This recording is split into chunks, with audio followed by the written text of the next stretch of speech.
ஓம் நமோ நாராயணாய. இன்று நான் தங்களை ஸ்ரீ விஷ்ணு சஹஸ்ரநாம பாஷ்யத்தின் 80வது பாகத்திற்கு வரவேற்கின்றேன். இதுவரை நடந்த 79 ஆடியோ பதிவுகளில் 394 நாமாக்களுக்கு விளக்கம் அளிக்கப்பட்டுள்ளது. இன்று அடுத்த 7 நாமாக்களுக்கு விளக்கம் அளிக்கப்பட உள்ளது. ஓம் ஸ்ரீ வேதவியாசாய நமக. நமது பாரதத்தின் இதிகாசங்களுக்கும் புராணங்களுக்கும் வேதங்களுக்கும் உபனிஷத்துகளுக்கும் காரணமுமான நமது குருவுமான ஸ்ரீ வேதவியாச பகவானை வணங்கி போற்றுகின்றேன். யுக்தஹ கர்மபலம் த்யக்த்வா சாந்திம் ஆப்னோதி நைஷ்டிகீம் அயுக்தஹ காமகாரேண பலே சக்தோ நிபத்யதே. பக்தியில் உறுதியாக உள்ள ஆத்மா எல்லா செயல்களின் பலனையும் எனக்கே அர்ப்பணிப்பதால் பூரண அமைதி அடைகிறான். ஆனால் தெய்வீகத்துடன் இணையாதவனோ தனது முயற்சியின் பலனை அனுபவிக்கும் பேராசையால் பந்தப்படுகிறான் என்று பகவான் உரைக்கின்றான். அப்படி பக்தியிலே பகவானிடத்திலே சரண் புகுந்து பலனை அவனுக்கே அர்ப்பணிக்கக்கூடிய மனத்தை வேண்டி அவனை போற்றுகின்றேன், அந்த பரமாத்மனை போற்றுகின்றேன். இன்றைய ஸ்ரீ விஷ்ணு சஹஸ்ரநாம பாஷ்யத்திற்கு உள்ளே செல்வதற்கு முன்பாக தங்களுக்கு அநேக நமஸ்காரங்களை செய்து தங்களுடைய ஆசிகளை பெற்று பகவத் சங்கல்பத்தின் மூலமாக ஸ்ரீ லக்ஷ்மி நாராயணன் என்ற கருவியின் வாயிலாக இன்றைய ஸ்ரீ விஷ்ணு சஹஸ்ரநாம பாஷ்யம் துவங்கப்பட உள்ளது. ஓம் நமோ நாராயணாய. ராமோ விராமோ விரதோ மார்கோ நேயோ நயோ அனயஹ. ராமஹ என்ற பதத்திற்கு பராசர பட்டர் அருளுகையில் குணங்களாலும் அழகாலும் யாவரும் தம்மிடம் மகிழும்படி இருப்பவர் என்று உரைக்கின்றார். சத்யசந்த தீர்த்தர் அருளுகையில் லக்ஷ்மி தேவியின் மணவாளர் என்றுரைக்கின்றார். மேலும் யோகிகள் மகிழும்படி இருப்பவர் என்றும் உரைக்கின்றார். யோகிகள் மகிழும்படி இருப்பவர் என்பதற்கு உதாரணமாக நாம் ஹரிதாச தாக்கூரை கதை எடுத்துக்கொள்வோம். ஹரிதாஸ் தாக்கூர் என்பவர் கிருஷ்ண பக்தி இயக்கத்தில் முன்னோடியாக திகழ்ந்தவர்கள் அவரும் ஒருவர். இந்த ஹரிதாஸ் தாக்கூர் என்பவர் 1450ஆம் ஆண்டு புதனா என்ற இடத்திலே, புதனா என்பது சத்கிரா என்ற மாவட்டத்திலே இருக்கின்றது. இந்த மாவட்டமானது தற்போதைய பங்களாதேஷிலே இருக்கின்றது. அவர் பிறக்கும் பொழுது அது கிழக்கு வங்காளமாக இருந்தது. அந்த காலத்தில் வங்காளம் அது பாரத தேசம், இப்பொழுது பங்களாதேஷிலே இருக்கின்றது. அப்படி பாரத தேசத்தின் வங்காளத்தின் கிழக்கு பகுதியிலே அவர் பிறந்தார். அவர் சைதன்ய மகாபிரபு, கிருஷ்ண பக்தியை மிகச்சிறந்த தன்மையுடையவர். சைதன்ய மகாபிரபு கிருஷ்ண பக்தி இயக்கத்தை துவக்கி அதை மிகச்சிறந்ததொரு நிலையை அடைய செய்தவர் சைதன்ய மகாபிரபு. அந்த சைதன்ய மகாபிரபுவை விட 36 வயதிலே முதிர்ந்தவர் இந்த ஹரிதாஸ் தாக்கூர். இந்த ஹரிதாஸ் தாக்கூர் அத்வைத ஆச்சாரியாரின் சீடரும் நண்பரும் ஆவர். அப்படிப்பட்ட இந்த ஹரிதாஸ் தாக்கூர் இயற்பெயர், அவருடைய பெயரானது ஒரு இஸ்லாமிய பெயர். அவர் இஸ்லாமிய வீட்டிலே பிறந்தவர், முஸ்லீமாக பிறந்தவர். அப்படி இஸ்லாமியராக பிறந்த அவருக்கு கிருஷ்ண பக்தியிலே மிகுந்த ஈடுபாடு. அந்த ஈடுபாட்டின் காரணமாக அவர் ஸ்ரீ வைஷ்ணவராக மாற்றப்பட்டார், ஸ்ரீ வைஷ்ணவராக மாறிவிட்டார். அந்த பக்தியின் காரணமாக அவருடைய குருவான அத்வைதாச்சாரியார் அவருக்கு ஹரிதாஸ் தாக்கூர் என்ற பெயரை அளித்தார். அப்படிப்பட்ட அந்த ஹரிதாஸ் தாக்கூர் கிருஷ்ண பக்தியிலே மிகச்சிறப்பானவர். கிருஷ்ணநாமத்தை எப்பொழுதும் உச்சரித்து கொண்டே இருப்பார். ஹரே கிருஷ்ண என்று அந்த கிருஷ்ணநாமத்தை எப்பொழுதுமே உச்சரித்து கொண்டிருப்பார். ஒரு நாளுக்கு 3 லட்சம் முறை அவர் அந்த கிருஷ்ணநாமத்தை உச்சரிப்பார். ஹரே கிருஷ்ண கிருஷ்ண கிருஷ்ண ஹரே ஹரே, ஹரே ராம ராம ராம ஹரே ஹரே என்ற அந்த கிருஷ்ண மகா மந்திரத்தை ஒரு நாளுக்கு அவர் 3 லட்சம் முறை உச்சரித்து விட்டு பிறகுதான் உண்பார், ஒருவேளை தான் உண்பார். அப்படிப்பட்ட தீவிர பக்தர் அவர். அப்படிப்பட்ட அந்த சிறப்பான அந்த பக்தர் அவர் பல சமயம் அவர் குகைகளிலே தங்கியிருந்தார். குகைகளிலே தங்கியிருந்த பொழுது அவருடன் பல கொடிய பாம்புகளும் இருந்தன. ஆனால் அதை பற்றிய எண்ணமே அவருக்கு இல்லை. அவர் எப்பொழுதும் கிருஷ்ணநாமத்திலேயே ஊறி திளைத்து கொண்டே இருப்பார். அப்படிப்பட்ட சிறப்பானவர். அந்த ஹரிதாஸ் தாக்கூருக்கு அவருடைய குருவான அத்வைதாச்சாரியார் உணவை எல்லாம் தந்து அவரை நல்ல முறையிலே கவனித்துக் கொள்வார். இதையெல்லாம் பார்த்த அந்த பகுதியிலே இருந்த பிராமணர்கள் எல்லாம் அத்வைதாச்சாரியாரை ஒதுக்கி வைக்க வேண்டும் என்று முடிவு செய்தனர்.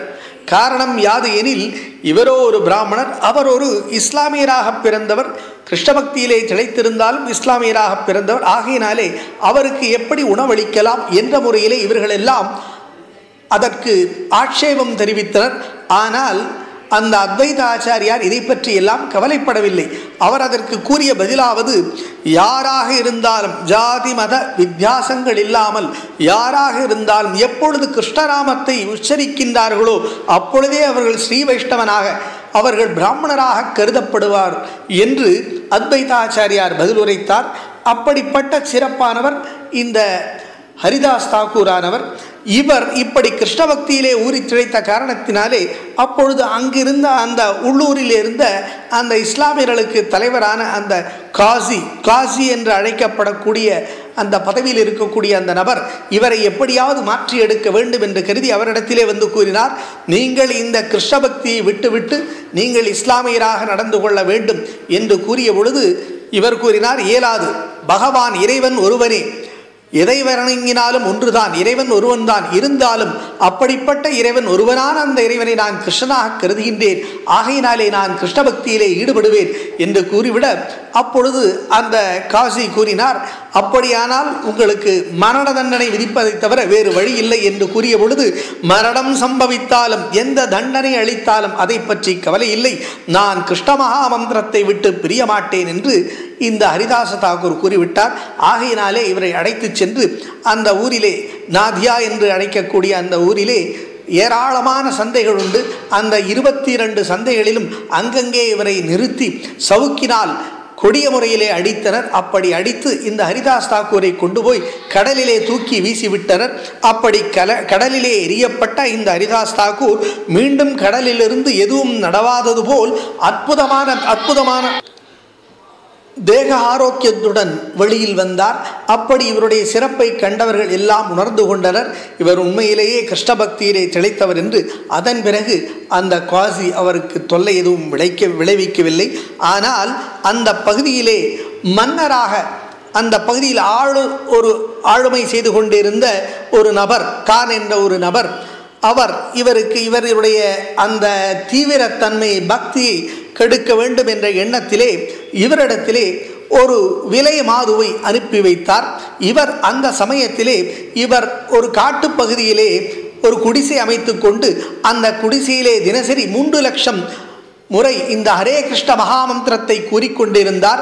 அந்த சமயத்திலே அந்த அழகான யுவதி அங்கே வந்தவள் இவரை மயக்க வேண்டும் என்ற எண்ணத்திலே அனுப்பப்பட்டவள்.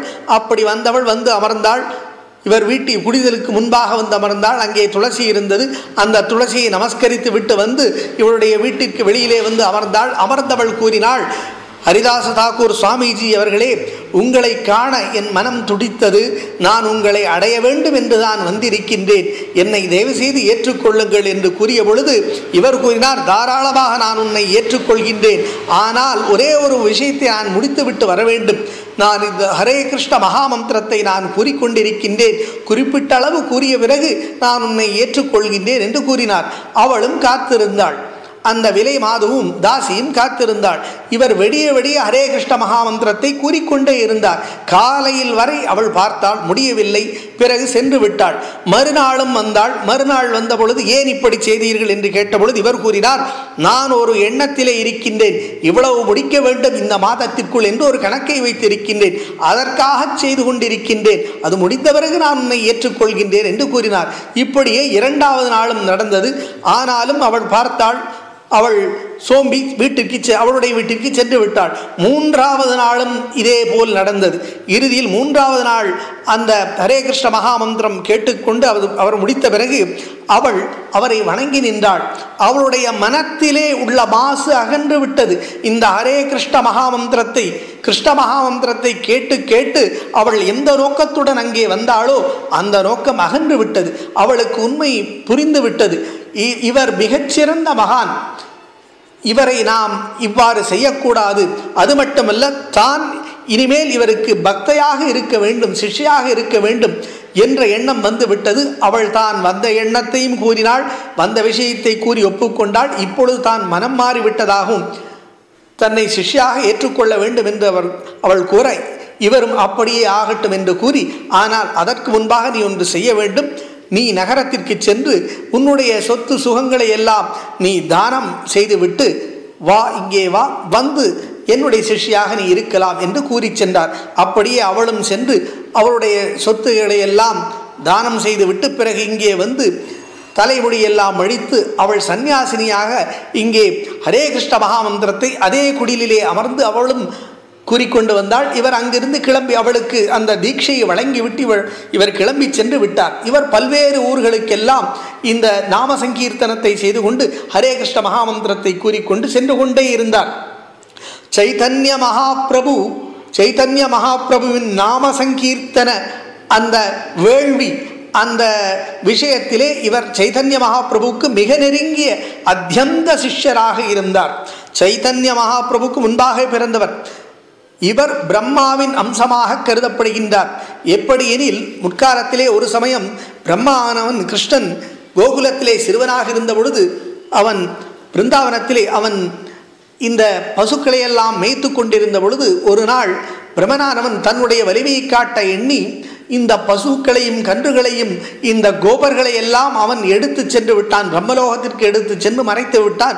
அப்பொழுது கிருஷ்ணன் என்ன செய்வான் என்று பார்ப்பதற்காக, அனைத்தையும் அறிந்தவன் அல்லவா இந்த கிருஷ்ணன், இவன் தன்னுடைய மாயையினால் அதே போல் கோபர்களையும் பசுக்களையும் அனைத்தையும் உருவாக்கி விட்டான். அப்படி அந்த விஷயத்திலே இறுதியில் பிரமன் தோற்றான், பிரமன் தண்டனைக்கு உள்ளானான்.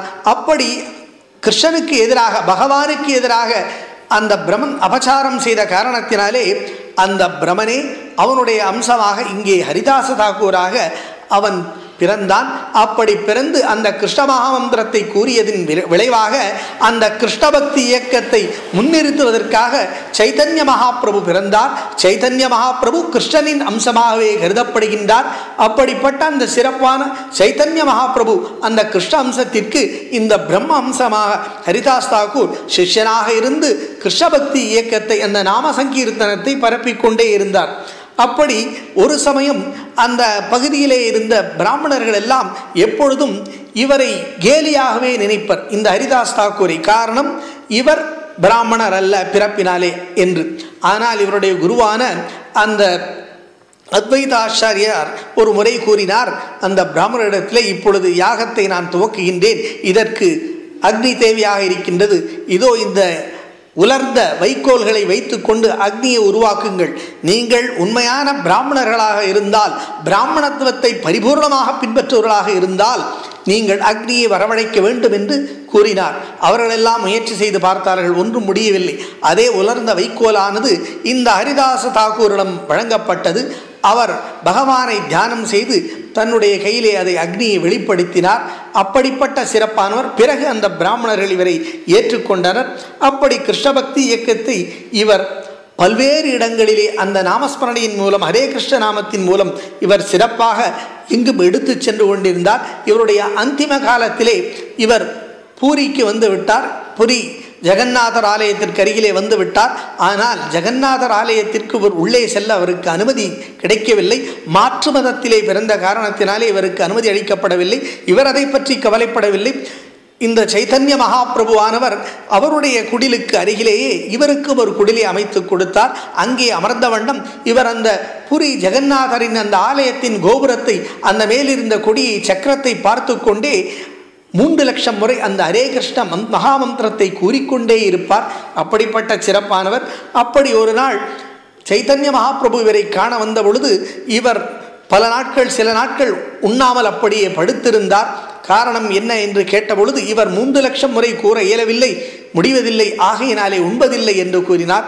அவர் இவரிடத்திலே தங்களுக்கோ வயதாகிவிட்டது, 3 லட்சத்தை சற்று குறைத்து கொள்ளுங்கள் என்று கூற இவர் முடியாது என்று கூறிவிட்டார். அவ்வளவு உறுதியாக இருந்தார் கிருஷ்ண பக்தியிலே. அப்படி ஆனால் ஒரு வேண்டுகோளை வைத்தார் அவரிடத்திலே. என்ன வேண்டுகோள் எனில், தனக்கு விடுதலை வேண்டும் என்று கேட்டார். அதன்படியே மறுநாள் சைதன்ய மகாபிரபு அங்கே வந்தார். அவருடைய காலை இவருடைய ஹிருதயத்திலே வைத்துக்கொண்டு கிருஷ்ண சைதன்யா, கிருஷ்ண சைதன்யா என்று கூறிக்கொண்டே இவர் வைகுண்ட பிராப்தி, மோட்சத்தை அடைந்து விட்டார். இவர் அத்தியந்த சிறப்பான இந்த சிஷ்யரை இவர் தன்னுடைய கையிலே எடுத்துக்கொண்டு ஒரு சிறப்பான தேரை அமைத்து அதிலே வைத்து சைதன்ய மகாபிரபு இவரை அந்த கடல் கரையிலே எடுத்து சென்றார். கடலிலே தாமாகவே இவரை தூக்கி எடுத்து வைத்து இவருடைய அந்த உடலை நீராட்டி இவருக்கு தாமாகவே ஒரு குழியை தோண்ட முயற்சி செய்தார். எல்லோரும் அங்கே ஒரு குழியை தோண்டி இவருக்கு ஒரு சமாதியை ஏற்படுத்தினர். அந்த சமாதியை சைதன்ய மகாபிரபு வலம் வந்து அங்கே ஒரு விழா கொண்டாட வேண்டும் என்று ஆடிப்பாட ஆரம்பித்தார். ஹரே கிருஷ்ண மகாமந்திரத்தை கூறிக்கொண்டு நாம சங்கீர்த்தனத்தை கூறிக்கொண்டு இவ்வளவு சிறப்பான ஒரு பக்தன் இனிமேல் அவதரிக்க இயலாது என்று சைதன்ய மகாபிரபு ஆடலிலும் பாடலிலும் ஈடுபட்டார்.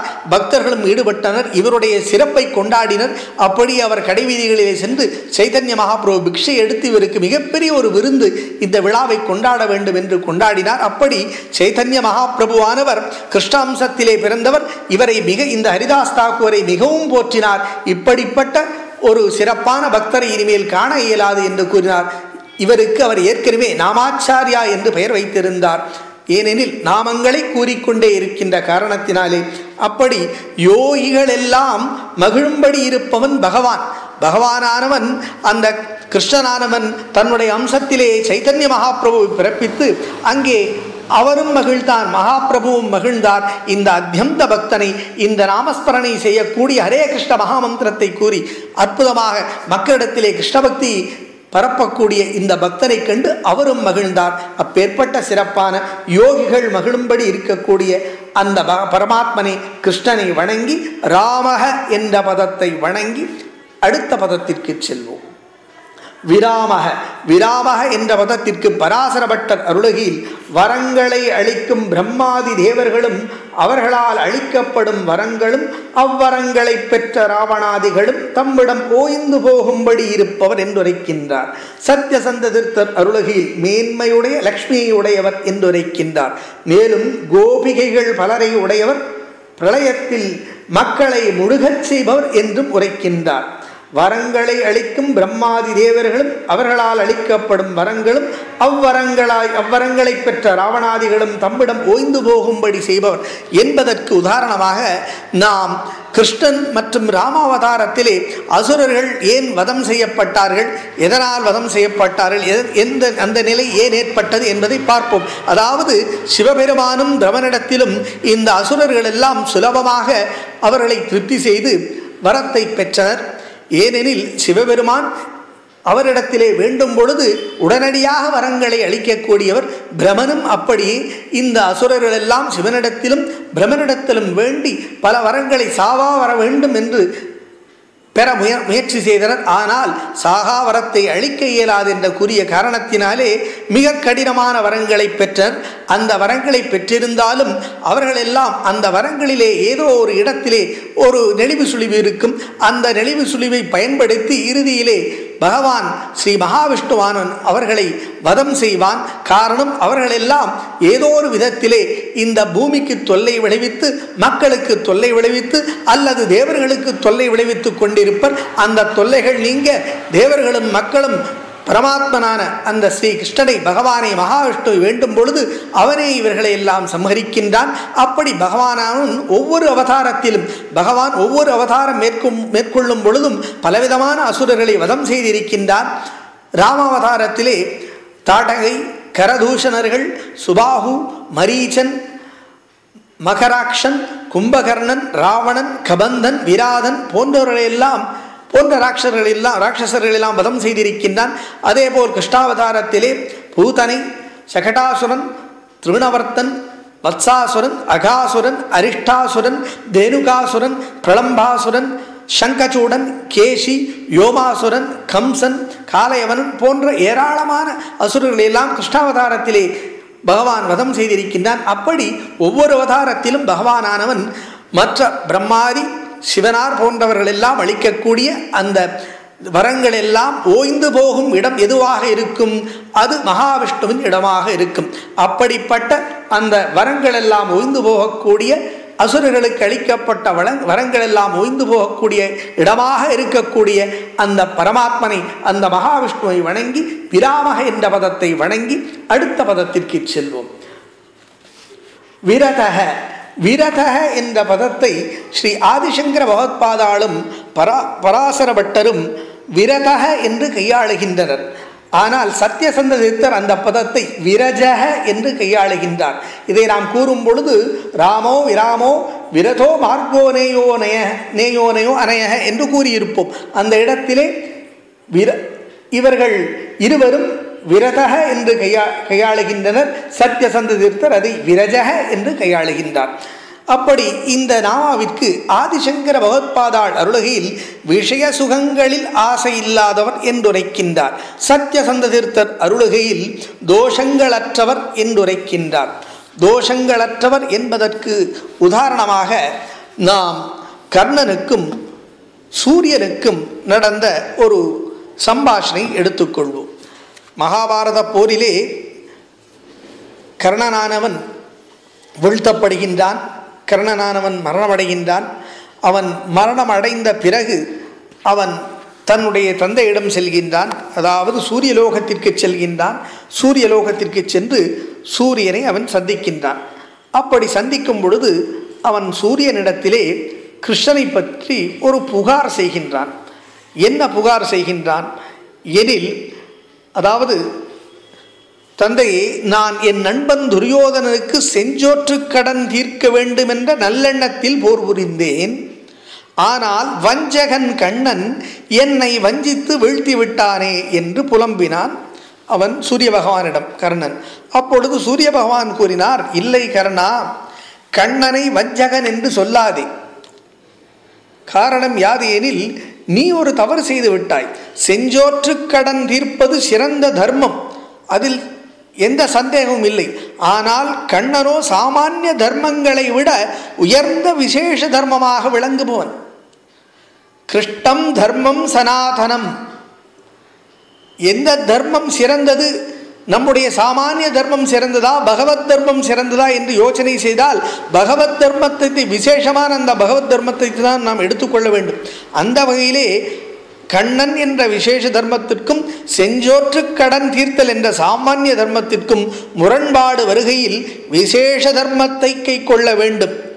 நீ அதை விட்டு விட்டு சாமானிய தர்மத்தை கை கொண்டு விசேஷமான தர்மத்தை கைவிட்டு விட்டாய், அதனால் தான் அழிந்தாய் என்று சூரியன் தன்னுடைய மகனான கர்ணனிடத்திலே உரைத்தான். பொதுவாக பார்க்கும் பொழுது தந்தை சொல் மிக்க மந்திரமில்லை என்பது உயர்ந்த தர்மம்தான். தந்தை சொல்லை காப்பதிலே எந்த தவறும் கிடையாது, மிக உயர்ந்த தர்மமாக கருதப்படுகின்றது. அதற்காக ஹிரண்யனின் பேச்சை கேட்டு பிரகலாதன் நடந்தானா? இல்லை.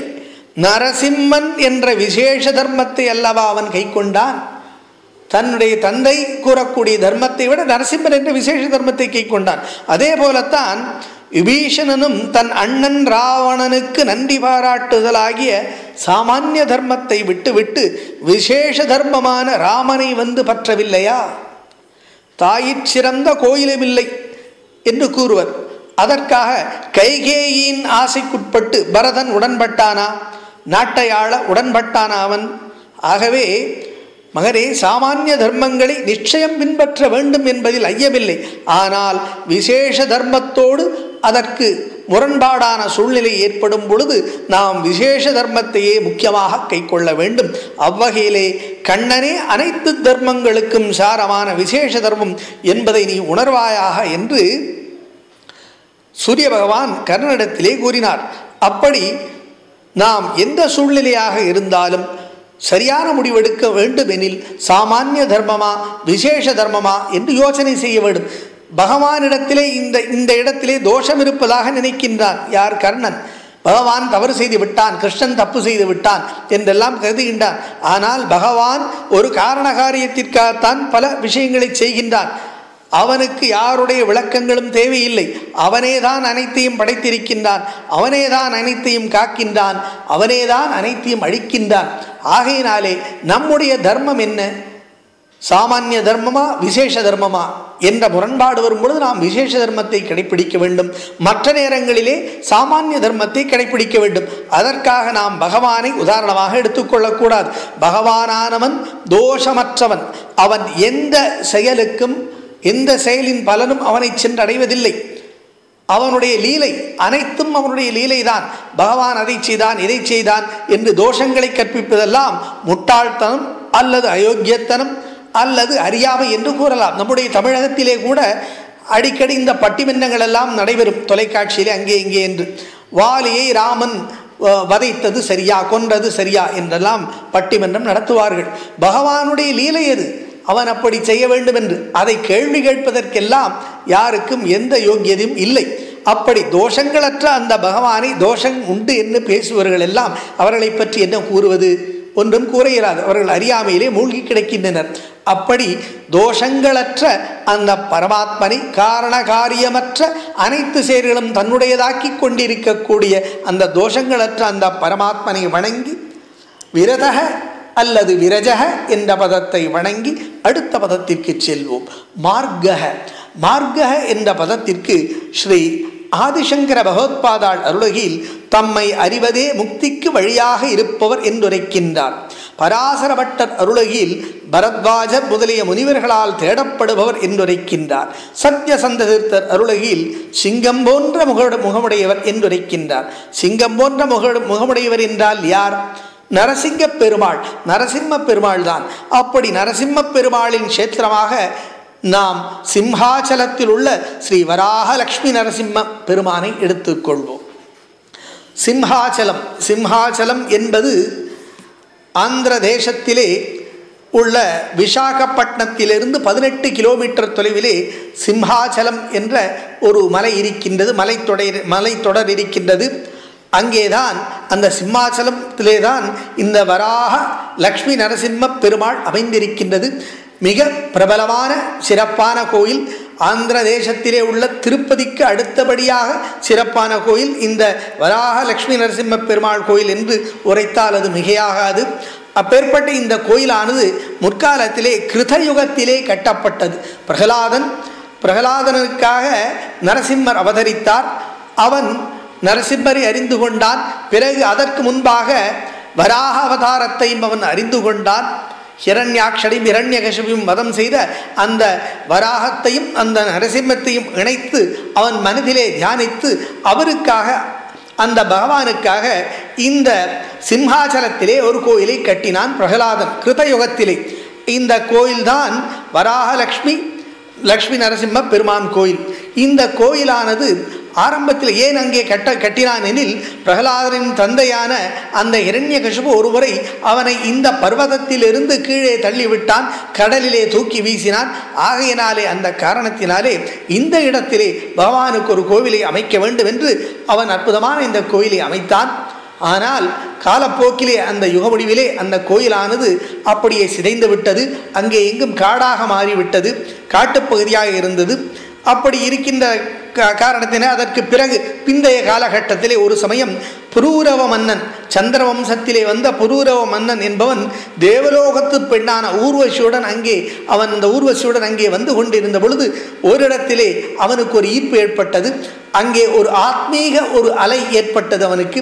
ஆகையினாலே அவர்கள் இருவரும் அங்கே இருந்து தவம் புரிந்தனர். அப்பொழுது பகவான் அசரீரியாக உரைத்தான். அங்கே தாம் இருப்பதாகவும் ஓரிடத்திலே அங்கே கோயில் கட்டும்படியும் பணித்தான். அப்படி அந்த புரூரவ மகாராஜா சக்கரவர்த்தி அங்கே வந்து தேடும் பொழுது பகவான் அந்த வராக நரசிம்ம பெருமாள் இங்கே கிடைத்தார். அதை எடுக்கும் பொழுது அந்த அவருடைய கையிலே ரத்தம் வந்தது, அதாவது அந்த விக்கிரகத்திலிருந்து ரத்தம் வந்தது. அப்பொழுது அசரீரி கூறியது, நீ இந்த மூர்த்தியை மீது எப்பொழுதும் சந்தன காப்பில் வைப்பாயாக, இவரை சுற்றி எப்பொழுதும் சந்தனம் மூடியிருக்க வேண்டும் என்று கூறிவிட்டது அந்த அசரீரி. ஆகையினாலே அற்புதமான கோவிலை அமைத்து அந்த மூர்த்தியானவன் எப்பொழுதுமே சந்தனத்திலே மூடப்பட்டு இருப்பான். இன்றளவும் அந்த கோவிலிலே மூர்த்தியானவன் வராக நரசிம்மனானவன் சந்தன காப்பிலே மூடப்பட்டிருப்பான். எப்படி எனில் வருடத்திற்கு ஒரு முறை மட்டும்தான் அந்த சந்தன காப்பு நீக்கப்படும். அதாவது வைகாசி மாதத்திலே 3வது நாள் அக்ஷய திருதியை அன்று அந்த சந்தனக்காப்பு நீக்கப்பட்டு நிஜரூபத்திலே அந்த வராக நரசிம்ம பெருமான் காட்சியளிப்பான். வருடத்திற்கு ஒரே ஒரு நாள் மட்டும்தான். இன்றளவும் அதே நடைமுறையில் சந்தனக்காப்பு அமைக்கப்படுகின்றது. இப்பொழுது அந்த சந்தனக்காப்பானது தமிழகத்திலே உள்ள ஸ்ரீவில்லிபுத்தூரிலிருந்து எடுத்து செல்லப்படும் சந்தனத்தினால் அங்கே சந்தனக்காப்பு அமைக்கப்பட்டு அந்த சந்தனம் மூடப்பட்ட அந்த பெருமாள் எப்படி தெரிவார் எனில் லிங்கமாக லிங்கமாக திரிவார், லிங்க வடிவாக திரிவார். அப்படி வருடத்திற்கு 364 நாட்களும் சந்தனத்தினால் மூடப்பட்ட லிங்கமாக அவர் திரிவார். ஒரு நாள் மட்டும் அவர் நிஜஸ்வரூபத்தில் லக்ஷ்மி நரசிம்ம பெருமாளாக காட்சியளிப்பார் பக்தர்களுக்கு. அப்படிப்பட்ட சிறப்பான கோயில். அந்த கோயிலும் பிற்காலத்திலே புரூரவ சக்கரவர்த்தியால் கட்டப்பட்ட கோயிலும் பிற்காலத்திலே சிதிலமடைந்தது, காடுகள் மண்டியது. பிறகு சமீபத்திலே இருக்கக்கூடிய கோயிலானது, இப்பொழுது இருக்கக்கூடிய கோயிலானது சிறப்பாக 13ஆம் நூற்றாண்டிலே கட்டப்பட்டது. அதற்கு முன்பாகவே பல பல அங்கே கல்வெட்டுகள் எல்லாம் இருக்கின்றன. தமிழ் மொழியிலே, தமிழ், தெலுங்கு, சமஸ்கிருதம், ஒரியா, தெலுங்கு போன்ற மொழிகளிலே பல பல 50க்கும் மேற்பட்ட கல்வெட்டுகள் அங்கே இருக்கின்றன. அந்த ஒரு கல்வெட்டிலே 11ஆம் நூற்றாண்டிலே குலோத்துங்க சோழன், முதலாம் குலோத்துங்க சோழன் அங்கு வந்து வெற்றி அடைந்து ஆட்சி செய்ததாக குறிப்பிடுகின்றது. அந்த சமயத்திலே அந்த கோயில் அங்கே இருந்திருக்கின்றது. அந்த மன்னனும் அங்கே வந்திருக்கின்றார். பிறகு ராமானுஜர், ஸ்ரீமத் ராமானுஜர் அங்கே வந்து அந்த பகவானை வணங்கி அங்கே திருப்பணி செய்து அந்த கோயிலிலே ஸ்ரீ வைஷ்ணவ முறைப்படி பூஜை செய்ய ஏற்பாடுகள் செய்தார். அதன் பிறகு கங்கமன்னன், கீழை கங்கமன்னன் முதலாம் நரசிம்ம தேவன் ஆட்சி காலத்திலே அந்த கோயிலானது மிகச்சிறப்பான முறையில் திருத்தி பலவிதமான சந்நிதிகள் ஏற்படுத்தப்பட்டு மிகச்சிறப்பான முறையில் கட்டப்பட்டது. அந்த கோயில், அப்படி கட்டப்பட்ட கோயில்தான் இப்பொழுதும் அங்கே இருக்கின்றது. அந்த கங்கமன்னன் கட்டிய கோயிலின் தொடர்ச்சி தான் அப்படியே மிகவும் சிறப்பாக இன்னமும் அப்படியே இருக்கின்றது. அந்த நரசிம்ம தேவன், அந்த கங்கமன்னனுக்கு அங்கே ஒரு மந்திரி இருந்தார். மந்திரியும் அவருக்கு குருவாகவும் இருந்தவர் அந்த காலகட்டத்திலே 13ஆம் நூற்றாண்டிலே. யாரெனில் அவர் ஸ்ரீமன் மத்வாச்சாரியாரின் முதன்மையான சீடர் நரஹரி தீர்த்தர். அந்த நரஹரி தீர்த்தர் அந்த மன்னனுக்கு மன்னராகவும் ராஜகுருவாகவும் திகழ்ந்தார். அவருடைய காலகட்டத்திலே இந்த சிம்ஹாச்சலமானது மிகச்சிறந்த ஸ்ரீ வைஷ்ணவ கல்வி க்ஷேத்திரமாக, கல்வி மையமாக, வேத சாஸ்திரங்களின் மையமாக, ஸ்ரீ வைஷ்ணவத்தின் மையமாக உருவெடுத்தது அந்த நரஹரி தீர்த்தரின் முயற்சியினால். அப்படிப்பட்ட இந்த சிம்ஹாச்சலமானது, இந்த சிம்ஹாச்சல கோயில் பார்க்கும் பொழுதே ஒரு கோட்டை போல் காட்சியளிக்கும். பார்க்கும் பொழுதே 3 பிரகாரங்கள், சுவர்கள், வெளியிலே 5 வாயில்கள் இந்த கோயிலுக்கு இருக்கின்றன. 5 நிலை ராஜகோபுரம் இருக்கின்றது. இந்த கோவிலை அடைவதற்கு நாம் 1000 படிகளை ஏற வேண்டும். தற்போது வாகனங்கள் எல்லாம் மேலே செல்வதற்காக தனிப்பட்ட ஒரு சாலையும் அமைக்கப்பட்டிருக்கின்றது. வாகனங்களிலே மேல் வரை செல்லலாம். 1000 படிகள் இருக்கின்றது. இந்த கோயிலின் கட்டடக்கலை பார்க்கும் பொழுது அதில் கலிங்க, சாளுக்கிய, காகதீய மற்றும் சோழர் ஆகிய பல்வேறு சாம்ராஜ்யங்களின் பாதிப்புகள், கட்டடக்கலையின் பாதிப்புகள் எல்லாம் அந்த கோயிலிலே தெரிகின்றது. கர்ப்பகிரகத்திற்கு அருகிலே கப்பஸ்தம்பம் என்ற ஒரு தூண் இருக்கின்றது. அந்த கப்பஸ்தம்பம் என்ற தூண் மிக அழகாக அலங்கரிக்கப்பட்டிருக்கின்றது. காரணம் யாதெனில் அந்த கம்பத்தை யாரெல்லாம் ஆலிங்கனம் செய்து கொள்கிறார்களோ, ஆலிங்கனம் செய்கிறார்களோ அவர்களுக்கெல்லாம் ஒரு நல்ல குழந்தை பிறக்கும், நல்ல வாரிசு ஏற்படும். அப்படிப்பட்ட சிறப்பானது அந்த கப்பஸ்தம்பம் என்ற அந்த தூண். இது தவிர இந்த கோவிலுக்கு நாம் செல்லும் பொழுது, மேலே படிகளிலே ஏறி செல்லும் பொழுது அங்கங்கே பல கோயில்கள் எல்லாம் இருக்கின்றன. என்ன கோயில்கள் எனில், ராமர், ஆஞ்சநேயர், காசி விஸ்வநாதர், அதே போல் பைரவருக்கும் கோயில் இருக்கின்றது. பைரவர் தான் அங்குள்ள க்ஷேத்திரபாலர், அவர்தான் அங்கே ரட்சித்து கொண்டிருக்கின்றார். அப்படி இந்த கோயிலுக்கு செல்லும் பொழுது செல்லும் வழியெல்லாம் பல பல கோயில்கள் எல்லாம் இருக்கின்றன. உள்ளேயும் கர்ப்ப கிரகத்திற்கு அருகிலே பல பல சந்நிதிகள் இருக்கின்றன. லக்ஷ்மிக்கு தனியாக சந்நிதி, லக்ஷ்மி தாயாருக்கு சந்நிதி இருக்கின்றது. 4 திருக்கரங்குடன் 2 கைகளிலே தாமரை ஏந்திய வண்ணம் அபயஹஸ்தத்தை வரமளிக்கும் நிலையிலே இருக்கின்றாள். அதேபோல் ஆழ்வார்களுக்கும் ஆண்டாளுக்கும் தனி சந்நிதி எல்லாம் இருக்கின்றது. இந்த கோயிலிலே மூலவர் மிக வித்தியாசமானவராக இருக்கின்றார். இந்த வராக நரசிம்மர் எப்படி எனில், நரசிம்மர் கோவிலாக இருந்தாலும் அவருடைய முகமானது வராகமாக இருக்கின்றது. உடலானது மனித தோற்றத்துடன், கீழ்ப்பகுதியானது வாளுடன் சிங்க தோற்றத்துடன் இருக்கின்றது. அப்படி இவர் ஒரு வித்தியாசமான தோற்றத்துடன் வராக நரசிம்மராக காட்சியளிக்கின்றார். ஸ்ரீதேவி பூதேவி சமேதராக காட்சியளிக்கின்றார். 18ஆம் நூற்றாண்டில் ஏற்பட்ட இஸ்லாமிய தாக்குதலின் விளைவாக சற்றே இந்த மூலவரின் முகமும் கையும் சற்றே சிதிலமடைந்திருக்கின்றது. ஆனால் இந்த மூலவர் எப்பொழுதும் 365 நாட்களும் சந்தனத்தினால் சந்தன காப்பாக சாத்தப்பட்டு லிங்க வடிவமாக காட்சியளிப்பார். ஒரு நாள் தான் நிஜரூபம். இந்த கோயிலே மேலும் ஒரு கல்தேர், அற்புதமான கல்தேர் இருக்கின்றது. குதிரைகள் எடுக்கும் வண்ணம் அற்புதமான கல்தேர் இருக்கின்றது. அது தவிர பற்பல மண்டபங்களும் இருக்கின்றன. மேலே சுவாமி புஷ்கரணி என்ற குளம் இருக்கின்றது. கீழே மலை அடிவாரத்திலே கங்கதாரா என்ற ஒரு புஷ்கரணி இருக்கின்றது. அந்த புஷ்கரணியானது மலையிலிருந்து வரக்கூடிய பல பல மூலிகைகளை எல்லாம் கடந்து வரக்கூடிய தண்ணீரினால் நிரம்ப பெற்றிருக்கின்றது.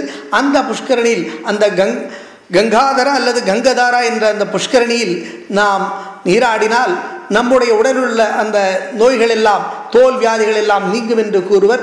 அப்படி இங்கே பகவான் இந்த வராக லட்சுமி நரசிம்ம பெருமானானவன் அற்புதமாக இந்த சிம்ஹாச்சல க்ஷேத்திரத்திலே வீற்றிருந்து அனைத்து விதமான நலங்களையும் நமக்கு தந்து அருளுகின்றான்.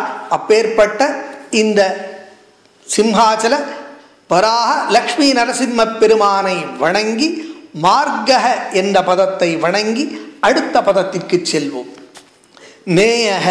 நேயக என்ற பதத்திற்கு பராசர பட்டர் அருளகில் தம்மிடத்தில் அன்பு உடையவர்களால் கட்டளை இடப்படுபவர் என்றுரைக்கின்றார். தம்மிடத்தில் அன்பு உடையவர்களால் கட்டளை இடப்படுபவர் என்பதற்கு உதாரணமாக பீமன் கிருஷ்ணனை விருந்துக்கு அழைத்த நிகழ்ச்சி எடுத்துக்கொள்வோம். அதாவது பக்தியிலே பல வகை உண்டு. ஒருவர் சிறந்த பக்திமானாக தன்னை எல்லோரும் கருத வேண்டும் என்பதற்காக தினசரி கோவிலுக்கு செல்வார். அங்கே சென்று மந்திரங்களை எல்லாம் உரைப்பார். நெற்றியிலே விபூதியோ திருமண்ணோ கோபீசந்தனமோ போன்றவற்றையெல்லாம் அணிந்து கொள்வார். மற்றவர்களுக்கெல்லாம் சிறந்த பக்திமானாக காட்சியளிப்பார். ஆனால் உள்ளத்திலே எவ்வளவு பக்தி இருப்பது என்பதுதான் பகவானுக்கு அவசியம். புறத்தோற்றம் அவனுக்கு அவசியம் இல்லை. அதற்காக புறத்தோற்றம் வேண்டாம் என்று கூறவில்லை. புறத்தோற்றத்தை விட அகத்தோற்றமே அவசியம். புறத்தோற்றம் என்பது மற்றவர்களுக்காக கூட ஏற்படுத்தலாம். ஆனால் அகத்தோற்றம் என்பது, அகத்திலே பக்தி என்பது அவரவருக்கு மட்டும்தான் அதனுடைய சிறப்பு தெரியும். அது ஒரு விதமான பக்தி. மற்றொருவருக்கு வேலை நிமித்தம் எப்பொழுதும் வேலையாகவே இருக்கின்றார், நேரமில்லை. காலையிலே எழும்பொழுது நாராயணா கோவிந்தா கிருஷ்ணா என்று பகவானை நினைத்து கொள்கின்றார். பிறகு வேலை செய்கின்றார். மாலையிலே வேலை விட்டு வந்தவுடன் ஒரு சில நிமிடங்கள் பகவானை நினைத்து போற்றுகின்றார். பிறகு இரவிலே படுக்கும் பொழுது நினைத்து சில வார்த்தைகளை கூறுகின்றார். அவ்வளவுதான். அப்பொழுது பகவான் எதற்கு அருள் புரிவான்? எல்லோரும் பகவானிடத்திலே அருள் வேண்டித்தான் பிரார்த்திக்கின்றனர். பகவான் அவன் தூய்மையான உள்ளத்திலே யாரையும் ஈர்க்க வேண்டும், புறத்திலே யாரையும் ஈர்க்க வேண்டும், நம்மை பக்திமான் என்று எல்லோரும் பாராட்ட வேண்டும் என்ற ரீதியாக நாம் பகவானிடத்திலே பக்தி செய்தால் பகவான் அதை ஏற்பதில்லை. அவன் அகத்திலே நீ எவ்வளவுதான் வேலை செய்தாலும், வேலையாக இருந்தாலும், ஒரு க்ஷணம் என்னை நினைத்துக் கொள்கின்றாய் அல்லவா, ஒரு க்ஷணம் அந்த நாமத்தை கூறுகின்றாய் அல்லவா, போதும் எனக்கு அது என்று நினைப்பவன் தான் பகவான். அப்படி இங்கே பார்க்கும் பொழுது ஒரு சமயம் வனவாசத்திலே இந்த பாண்டவர்கள் இருந்த பொழுது, துரியோதனனும் தோற்றுவிட்டு வனவாசத்திலே இருந்த பொழுது கிருஷ்ணனை அழைக்க வேண்டும் விருந்திற்கு. அருகிலே எங்கோதான் கிருஷ்ணன் இருந்தான். ஆகையினாலே கிருஷ்ணனை அழைக்க வேண்டும். யார் சென்று அழைத்து வருவது? கிருஷ்ணனை மறுநாள் விருந்திற்கு அழைத்து வரலாமே, இன்றே அழைத்து வரலாமே என்று யோசனை செய்தார்கள். அப்படி யோசனை செய்து தர்மன் கூறினான், நகுலனை அனுப்பி வைத்தான், நீ சென்று கிருஷ்ணனை அழைத்து வா என்று கூற அவனும் சென்றான். கிருஷ்ணன் அவனிடத்திலே பார்த்தான், எனக்கு நாளை ஒரு வேலை இருக்கின்றது, ஆகையினாலே வர இயலாது என்று கூறி அனுப்பி வைத்து விட்டான். பிறகு அந்த விஷயம் தெரிந்தவுடன் அர்ஜுனன் கூறினான், கிருஷ்ணன் எனக்கு மிகவும் நெருக்கமானவன், ஆகையினாலே நான் கூறினால் அவன் வந்து விடுவான், நான் அவனை அழைத்து வருகின்றேன் என்று கூறி அர்ஜுனன் கிளம்பி சென்றான். அவனும் கூற கிருஷ்ணனும் அவனிடத்திலே தனக்கு மறுநாள் ஒரு வேலை இருப்பதாக மீண்டும் கூறிவிட்டு மறுத்து விட்டான். அர்ஜுனனும் வந்து விட்டான். இந்த விஷயமெல்லாம் பீமனுக்கு தெரியாது. அவன் பிறகு இவர்களை பார்த்து ஏன் இவர்கள் சோகமாக இருக்கின்றனர் என்று வினவியவுடன் அவருக்கு தெரிந்தது. அப்பொழுது அவன் கூறினான், நான் சென்று அழைத்து வருகின்றேன் என்று கூறிய பொழுது மற்றவர்கள் எல்லாம் கேலியாக பார்த்தனர். இருந்தாலும் பீமன் கிளம்பினான். அப்படி அவன் பாதி வழியிலே சென்று கொண்டிருக்கும் பொழுதே அவன் தன்னுடைய கதையை ஆகாயத்தை நோக்கி விட்டெறிந்தான், செங்குத்தாக விட்டெறிந்தான். அந்த கதையானது நேராக மேலே சென்று அவனுடைய தலைக்கு நேராக வரக்கூடியது. மேலாக விட்டெறிந்து விட்டு அவன் கூறினான், கிருஷ்ணா, இந்த கதையானது என்னுடைய நேராக வந்தால் என்னுடைய தலையை பிளந்து விடும். நீ நாளைக்கு வருவதாக இருந்தால் நான் இந்த கதையிலிருந்து தப்பித்துக் கொள்கின்றேன். இல்லாவிடில் நீ நாளைக்கு விருந்துக்கு வருவதாக இல்லாமல் இருந்தால் நீ மறுத்து விட்டால் இந்த கதையானது என் தலையை பிளக்கட்டும் என்று கூறி அந்த கதையை தன்னுடைய தலைக்கு மேலாக வீசிவிட்டான். அந்த க்ஷணத்திலேயே கிருஷ்ணன் அங்கே தோன்றினான். தோன்றி அந்த கதையை தன்னுடைய கையிலே பிடித்து விட்டான். பீமன் மேல் விழாமல் பிடித்துவிட்டு பீமனிடத்திலே கூறினான், நான் வருகின்றேன், விருந்திற்கு வா, இப்பொழுதே வருகின்றேன் என்று அழைத்து சென்றான். இது எதை குறிக்கின்றது?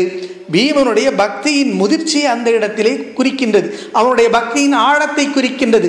அவன் தன்னுடைய உயிரே போனாலும் பரவாயில்லை, கிருஷ்ணன் தன்னிடத்திலே வர வேண்டும்.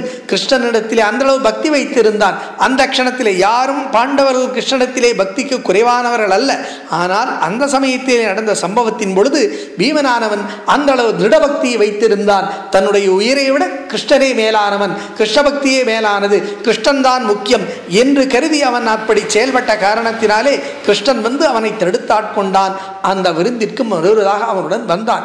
அப்படி பகவானானவன் உண்மையான பக்திக்கு அவன் வரக்கூடியவன். அவன் தம்மிடத்திலே அன்பு உடையவர்கள் யாராக இருந்தாலும் அவர் இடக்கூடிய கட்டளை ஏற்றுக்கொள்ளக்கூடியவன் பகவான். பகவானுக்கு பக்தனின் கட்டளை பிடிக்கும். நாம் ஏற்கனவே பார்த்திருக்கின்றோம். ஏகநாதரை பற்றி நாம் ஏற்கனவே பார்த்திருக்கின்றோம். ஏகநாதருடைய சரித்திரத்திலே அதிலே ஏகநாதரின் வீட்டிற்கு அந்த பண்டரி விட்டலன் வந்து 12 வருடங்கள் பணியாளனாக வேலை செய்திருக்கின்றான். ஏகநாதருக்கு தெரியவே இல்லை, கடைசி வரை தெரியவில்லை. பிறகு அங்கே வந்த ஒரு பிராமணரின் மூலமாக அந்த பிராமணருக்கு பகவான் கூறியிருக்கின்றான், நான் ஏகநாதரின் வீட்டிலே பணியாளனாக இருக்கின்றேன், அங்கு வந்து என்னை தரிசனம் செய் என்று கூறிய காரணத்தினாலே அந்த பிராமணன் ஏகநாதன் வீட்டுக்கு வந்த காரணத்தினாலே அந்த கண்டியா என்ற பெயரிலே 12 வருடங்கள் அங்கே தண்ணீரை தூக்குவது போன்ற பல வீட்டு வேலைகளை அந்த ஏகநாதருக்கு கிருஷ்ணன் செய்து வந்தார். இறுதியிலே அப்பொழுதுதான் ஏகநாதர் புரிந்து கொண்டு அழுது புலம்பினார், கிருஷ்ணா, என் வீட்டிலே நீ 12 வருடங்கள் வேலை செய்தாயே, நான் உனக்கு பலவாறு வேலையை கொடுத்தேனே, எப்படி இதெல்லாம் சாத்தியம் என்றெல்லாம் பலவாறு புலம்பி எழுதார். ஆனால் அங்கே கண்டிய கிருஷ்ணன், அங்கே கண்டியன் என்ற பெயருள்ள அந்த சிறுவன் மறைந்து விட்டான். பிறகு அவருடைய அந்த அழுகையின் காரணமாக, வேண்டுதலின் காரணமாக ஒரு க்ஷணம் காட்சி அளித்தான். அப்படி பகவானானவன் தம்மிடத்திலே அன்பு உடையவர்களின் கட்டளைக்கு கட்டுப்படக்கூடியவன். உண்மையான அன்பு பக்தியானது நம்முடைய ஹிருதயத்திலே இருந்தால் நம்முடைய கட்டளைக்கெல்லாம் பகவான் கட்டுப்படுவான். நாம் கட்டளை இடாமலும் அவன் நம்மிடத்திலே பணியாளராக வந்து பணிபுரியக்கூடிய அப்படிப்பட்ட சிறப்பான பக்தர்களின் அன்பிற்காக கட்டளைக்கு அடிபணியக்கூடிய அந்த பரமாத்மனை ஸ்ரீ கிருஷ்ணனை பண்டரிநாதனை வணங்கி நேயக என்ற பதத்தை வணங்கி அடுத்த பதத்திற்கு செல்வோம். நயக நயக என்ற பதத்திற்கு ஸ்ரீ ஆதிசங்கர பகவத்பாதாள் அருளகில் எல்லாவற்றையும் நடத்துபவர் என்றுரைக்கின்றார். சத்யசந்த தீர்த்தர் அருளகில் மேலான இடத்திற்கு நடத்துபவர் என்றுரைக்கின்றார். அனயக அனயக என்ற பதத்திற்கு ஸ்ரீ ஆதிசங்கர பகவத்பாதாள் அருளகில் தாம் யாராலும் நடத்தப்படாதவர் என்றுரைக்கின்றார். சத்யசந்த தீர்த்தர் அருளகில் முக்கிய பிராணனை பூமிக்கு அனுப்பி வைப்பவர் என்றுரைக்கின்றார். நாம் நயக அனயக என்று இரு பதங்களையும் ஒன்றாக எடுத்துக்கொண்டு எல்லாவற்றையும் நடத்துபவர், தாம் யாராலும் நடத்தப்படாதவர் என்ற இரு பொருள்களையும் ஒன்றாக எடுத்துக்கொண்டு அதற்கு ஒரு உதாரணத்தை பார்ப்போம். எல்லாவற்றையும் நடத்தக்கூடியவன் அவனே, யாராலும் நடத்தப்படாதவனும் அவனே என்பதற்கு நாம் எடுத்துக்காட்டாக ஒரு பெண்மணியானவள் எப்படி தர்மம் செய்கின்றாள் என்று பார்ப்போம். ஒரு சமயம் ஒரு வீட்டிலே ஒரு இரக்க குணமுள்ள ஒரு பெண்மணி ஒருத்தி இருந்து வந்தாள். அவள் தினந்தோறும் இலையிலே ஒரு 2 இட்லிகளை வைத்து யாரேனும் அதை எடுத்துக்கொண்டு பயன்பெறட்டும் என்று அவளுடைய வீட்டின் சுற்றுச்சுவர், காம்பவுண்ட் வாலிலே சுற்றுச்சுவரின் மேலே வைப்பாள்.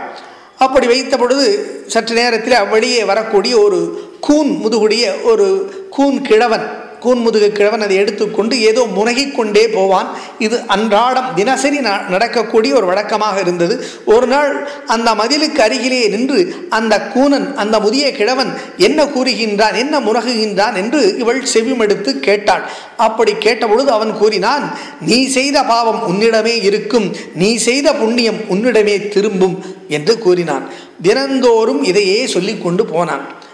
இவளும் நான் தினசரி இட்லி வைக்கின்றேன், எடுத்து சென்று போகட்டும், நன்றாக இருக்கட்டும், ஆனால் அவன் ஏதாவது ஒரு வார்த்தையை சொல்லலாம் அல்லவா, நீ மகாராசியாக இரு, அல்லது கையெடுத்து கும்பிட வேண்டாம், நான் என்னுடைய காலிலே விழுக வேண்டாம், இட்லி நன்றாக இருக்கு என்று கூறலாம், அல்லது ஏதோ ஒரு பாராட்டலாம், அல்லது ரொம்ப நன்றி தாயே என்றுவாது கூறலாம், அப்படி எதுவுமே கூற இவனுக்கு தோணுவதில்லை.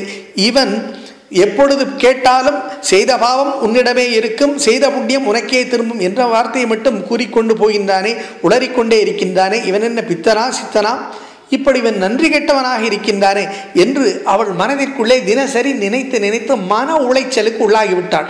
எதனாலெனில் அவள் மனத்திலே தான் தர்மம் செய்கின்றோம், தன்னால் தான் இவன் தினசரி 2 இட்லிகளை உண்கின்றான், அந்த நன்றி இவனுக்கு வேண்டாமா, நான் தர்மம் செய்கின்றேன் என்ற எண்ணம் ஏற்பட்டது. பொதுவாக தர்மம் செய்யும் பொழுது சாதாரண மனிதர்களுக்கு கர்வம் ஏற்பட்டு விடும்.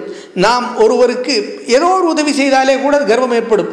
நாம் ஒருவருக்கு கல்விக்கு உதவி செய்கின்றோம், அல்லது உணவிற்கு ஒருவேளை உணவிற்கு உதவி செய்கின்றோம், அல்லது வேறொரு வாழ்க்கையில் ஏதோ ஒரு சந்தர்ப்பத்தில் ஒருவருக்கு உதவி செய்கின்றோம். இப்படியெல்லாம் உதவி செய்யும் பொழுது நாம் மிக கவனமாக இருக்க வேண்டும். காரணம் எனில் ஒரு சிறிய உதவி செய்தாலும் நான் அதை செய்து விட்டேன், அவனுக்கு இதை செய்து விட்டேன், என்னால் தான் இந்த காரியம் அவனுக்கு முடிந்தது, என்னால் தான் அவனுக்கு வயிறு நிரம்பியது, என்னால் தான் வாழ்க்கையில் இந்த நிலையை அடைந்தான் என்றெல்லாம் எண்ணம் நமக்குள்ளே வந்து நம்முடைய கர்வத்தை, நம்முடைய அகங்காரத்தை அதிகப்படுத்திவிடும். அந்த அகங்காரமானது நமக்கு நன்றான விஷயம் அல்ல. அப்படித்தான் இவளுக்கும் ஒரு கர்வம் ஏற்பட்டு விட்டது.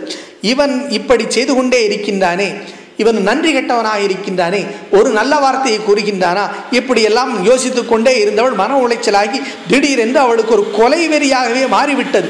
எப்படி எனில் இந்த நாள் இவனுக்கு இனிமேல் நாம் இட்லி தரும்பொழுது அதில் ஒரு விஷத்தை கலந்து வைத்து விடலாம், இவன் செத்து தொலையட்டும் என்று அவள் எண்ணிவிட்டாள்.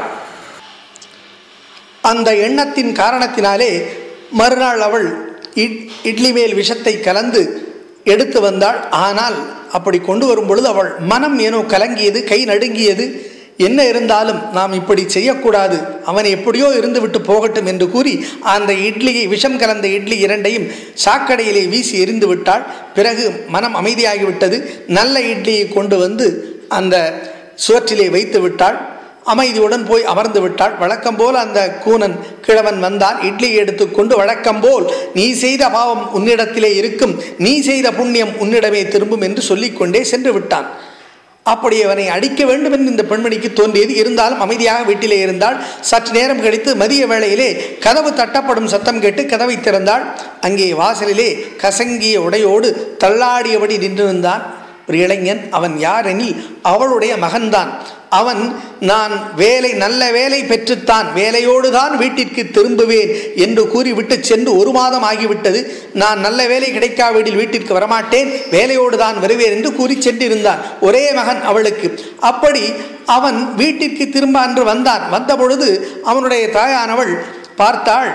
அவன் மிகவும் ஒரு சோர்வாக நடக்க முடியாதவனாக இருந்தான். எப்படியோ வந்து சேர்ந்தான். அவனுடைய தாயிடத்திலே கூறினான், அம்மா, வீட்டுக்கு திரும்பி வரும்போது என்னுடைய கையிலே இருந்த அந்த பணப்பையானது காணாமல் போய்விட்டது, கையிலே பணம் இல்லை, தெரிந்தவர்கள் யாரும் கண்ணிலே படவில்லை, ஆகையினாலே நான் மணிக்கணக்காக நடந்து வந்து கொண்டே இருந்தேன், நல்ல வெயில், அகோர பசி வேறு, மயங்கி விழுந்து விட்டேன். கண்முழித்து பார்த்த பொழுது யாரோ ஒரு கூன்முதுகு கிழவன் என்னை தூக்கி உட்கார வைத்து 2 இட்லி கொடுத்தான். அதை சாப்பிடச் சொன்னான். நானும் அதை சாப்பிட்டு விட்டேன். அதை சாப்பிட்டதற்கு அந்த கிழவரிடத்திலே நான் நன்றியை தெரிவித்தேன். அதற்கு அவர் கூறினார், உன் நன்றி அந்த புண்ணியவதிக்கு போகட்டும் என்று யாரையோ கூறினார். யார் அந்த புண்ணியவதி என்று எனக்கு தெரியவில்லை. இந்த இட்லி அவருக்கு தினசரி 2 இட்லிகள் கிடைக்கின்றதாம். அதையெல்லாம் அவர் யாருக்கோ கொடுத்து விடுவாராம், பசியோடு இருப்பவருக்கு கொடுத்து விடுவாராம். இன்றைக்கு எனக்கு வாய்ப்பு கிடைத்திருக்கின்றது என்று அவர் கூறினார் அம்மா என்று மகன் அன்னையிடத்திலே கூறினார். அது மட்டுமல்ல, அந்த இட்லியை உண்ட பிறகுதான் எனக்கு உயிரே வந்தது என்று கூறினான். இதை கேட்டதும் அந்த பெண்மணியானவள் பேயறிந்தது போல் அதிர்ச்சி அடைந்தாள். விஷம் கலந்த இட்லி அந்த கூனனுக்கு கொடுத்திருந்தால் அது என் மகனுக்கே யமனாக ஆகியிருக்குமே, இறைவா என்று அந்த தாய் உள்ளம் பதபதைத்தது, கண்கள் பனித்தன.